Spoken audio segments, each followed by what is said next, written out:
بسم الله الرحمن الرحيم. السلام عليكم ورحمة الله وبركاته. ازيكم يا احلى ناس؟ عاملين ايه؟ يا رب كلكم تكونوا بخير. اللهم صل وسلم وبارك على سيدنا محمد وعلى اله وصحبه وسلم. انا جاي لكم النهارده بروتين فظيع، شغل من الاخر. بس انا حابه اقول حاجه بس الاول كده. بصوا يا جماعه، انا في واحده صاحبتي تقول لي انا مؤمنه بيكي وكملي واشتغلي واعملي. كل ما اكلمها انا ما عادش عايزه اعمل حاجه، انا مش بحس بنتيجه. انا عايزه اعمل الخطوه، تمام، الاقي نتيجتها، الاقي نتيجه تعبي، بس انا ما بلاقيش نتيجه تعبي. تمام.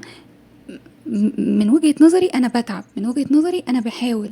تمام. تقول لي خدي السلم درجه درجه. قلت لها ما انا خدته درجه درجه وما جابش اي نتيجه. انا عايزه اخد الدرجه يبان ان انا في درج ورايا ان انا طلعته، مش ان انا عماله اطلع سلم سلم لا نهايه له. كل ما اطلع سلمه، عارفين السلم المتحرك؟ اكني ماشيه على سلم متحرك، تختفي السلمه اللي انا مشيت عليها. كل شويه بتختفي السلمه اللي انا مشيت عليها. كل شويه تقول لي انا مؤمنه بيكي. وانا بصراحه مش هقول اسمها، هقول لكم اول حرف من اسمها. اسمها فاطمه. تمام، اول حرف من اسمها. تمام. فانا بشكرك يا فاطمه، بشكرك لدعمك ليا ووقوفك جنبي. إيه، طبعا انا ما قلتلكوش انا عملت ايه. انا قمت كده هلكانه يعني قرفانه ومتضايقه من الشقه خالص.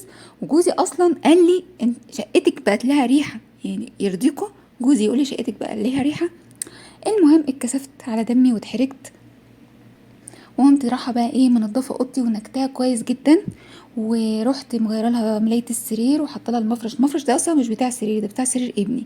فبس انا بقى ايه يعني سرقته منه، ورحت حسيت انه لايق على اوضتي اكتر يعني. رحت فرشته بقى على السرير، واكتشف لكم يا جماعه ان السرير بينور، السرير ظهره بينور. يا سلام، والله العظيم الناس اصحاب الاوضه دول كانوا ناس يعني مزاجهم حلو قوي. ظهر السرير بينور والتسريحة بتنور، يعني بجد ناس فخمين، ناس كده عندهم ذوق، يعني بيحبوا يعملوا حاجات حلوة. المهم خلصت الأوضة من هنا وكنستها ومسحتها وفرشتها وعطرتها وقفلتها بقى. خلاص الأوضة دي أهم حاجة في البيت أساسا. جوزي بيرجع من الشغل على الأوضة دي على طول. المهم دخلت بقى على الصالة، شلت الستاير. أساسا يا جماعة له حق يقول كده، الستاير والله بصراحة ما اتشالتش من يوم ما نقلنا الشقة دي، وانا جبتهم معايا، انا جايبهم معايا من مصر. من ساعة ما نقلنا الشقة دي وهو الستاير اللي انا جايباها معايا من مصر ما اتغسلتش، واللي هو كان ناقل بيها ما اتغسلتش، لان الشبابيك هنا الموتيل وبتبقى كاشفة كده، فمنحبش نشيل الستاير من عليها خالص. المهم دخلت اوضتي، خدت دورة الاول بتاعة السرير، غسلتها وعملت ونشرتها، ورجعت خدت دورة الستاير بقى وحطيتهم في الغسالة. ورحت قلت ايه اما اروح بقى ايه، رجلي بيوجعوني جدا بصراحه الفتره دي. رحت دهناهم كريم ولابسه شراب ولابسه الكوتش القديم ده، وقلت ايه هتحرك بيه بقى لان الكريم هيزحلقني. فالكوتشي احلى حاجه، وانا بحب بصراحه وانا بشتغل في الشقه او بمسح او كده اكون لابسه جزمه. معرفش ليه لابسه جزمه لابسه كوتشي. المهم موكا بقى مؤدبه تمام، وانا مذنباها كده على الترابيزات، وهي عماله تتفرج عليا وانا عامله زي القرد والفرق علوز راحه جايه من هنا لهنا. فعامله لها يعني ايه سينما، سينما تتفرج عليها الست موكا هاني. المهم بقى نضفت الانتريه كويس بالفرشه، بقول لكم انا هنضفه كويس بالفرشه، وكمان هنضفه يعني الفوطه مبلوله ميه ومعطر فراش كده، ومسحته كده ونضفته الحمد لله. يعني ايه شلت خففت منه التراب والشعر بتاع القطط وكده. وهو مش باين لكم قوي في التصوير ان هو في شعر قطط، بس هو مليان شعر قطط، شعر سوسو وموكا، وطبعا في اخرام كده من تقطيع ايديهم يعني. المهم شلت السجاده دي كنستها الاول بالمقشه، لان كانوا ولادي لسه نايمين، ما كنتش عايزه بقى ان انا ايه اصحيهم من بدري بقى اجازه وكده. رحت سبتهم نايمين وكنست بالمقشه بقول لكم، ورحت شايلاها ومسحه الصاله كويس جدا جدا، وبعدين فرشت الستار. طلعت من الغساله اتعلقت على المواسير تاني، عشان انا هنشرهم فين؟ هنشرهم على المنشر. خلاص هنشرهم بقى واشغل المروحه او التكييف هينشفوا. ودخلت لكم بقى على المطبخ اصلا اللي انا كنت عاوزه اعمله. حبه حماس بحماس بقى قلت يلا يا بت نضفي ادراج المطبخ. عندي الدرج الاولاني ده كان محطوط فيه العده والحاجات دي بتاعت يعني مثلا عندك لمبه بايظه مفكه مش عارف ايه شاكوش حته سلك، الحاجات دي جوزي يعني بيبقى حاططها كده وبيحتاج منها، يعني لو حاجه بايظه في الشقه بيعملها.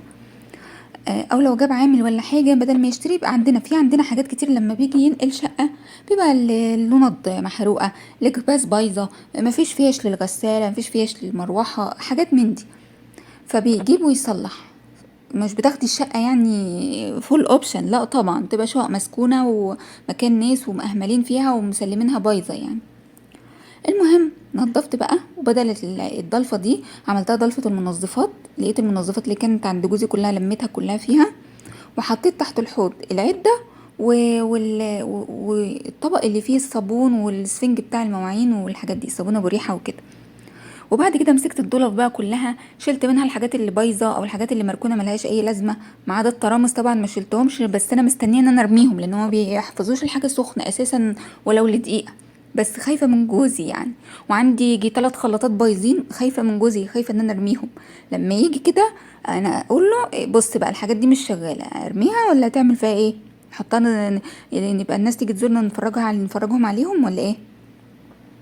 يعني نعمل المتحف بتاعنا كده انا وانت، نقول لهم تعالوا اتفرجوا على الحاجات البايظه بتاعتنا. فبجد يعني اخر استفزازي يعني. المهم مسكت بقى المطبخ بقول لكم، ويا جماعه نفسي ابطل كلمه المهم دي، نفسي ابطل اقول المهم، بس يلا. المهم مسكت الرخامه بعد بقى ما خلصت المطبخ خالص، مسكت الرخامه غسلتها، هي حته رخامه صغيره، وحته الحوض بقى الباغه بتاعه الحوض دي مش رخامه، دي باغه كده. غسلت كله بالصابون بقى عشان احس بالنظافه كده حواليا. من بصراحه المطبخ ده بتاع الشقه يعني، هو يعني في الشقه احنا جايين ساكنين في الشقه، تمام. ويعني واخترنا الشقه دي بالخصوص عشان المطبخ، لان انا ما كانش عندي مطبخ سليم يعني. فجيت بقى انضفه من جوه طبعا لما نقلنا، وجيت لجوزي هنا وكانت الحاجات بتاعتنا كراكبنا في الكراتين، انا شلت منها اللي هيتعان، حطيته في الادراج كده من غير مسح الادراج ولا من غير غسيل الحاجه بصراحه.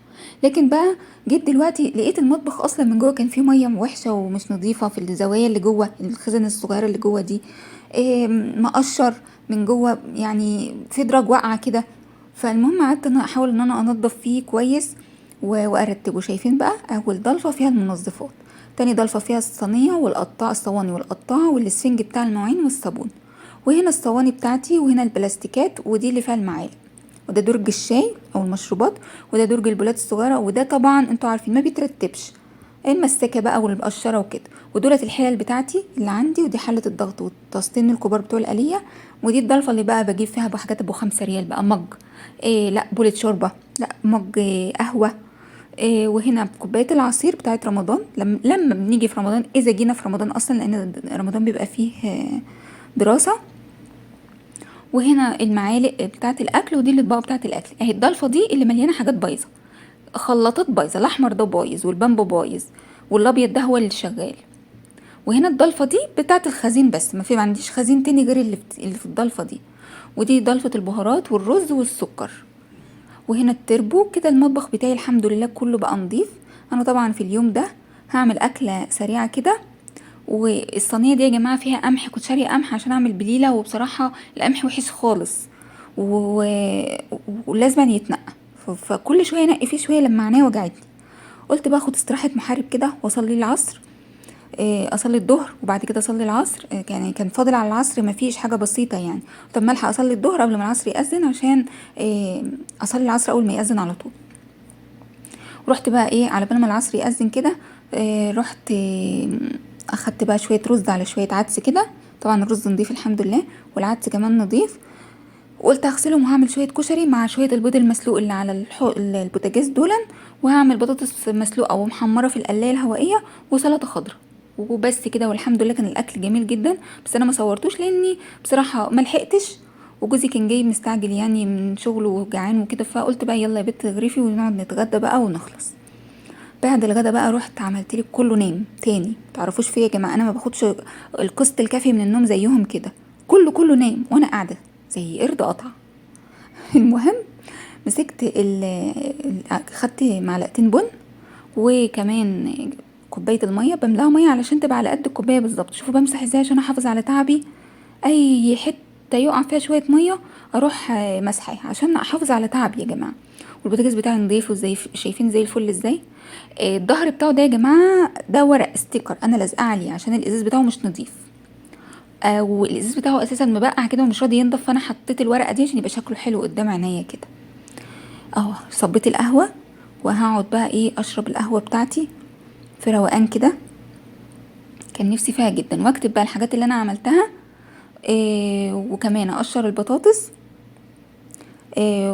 والله يا جماعه ده كان قبل ما ده كان قبل الغداء. قلت هقشر البطاطس بقى واحطها تتسلق وبعدين احمرها.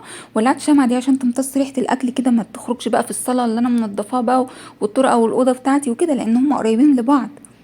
وقعدت بقى اعمل السلطه دي، والله العظيم كنت جايبه اخري، كنت جايبه اخري. والحمد لله الحمد لله نقيت القمح. شوفوا عماله اقول ده البتاع اللي مش راضي يخلص، القمح اللي مش راضي يخلص.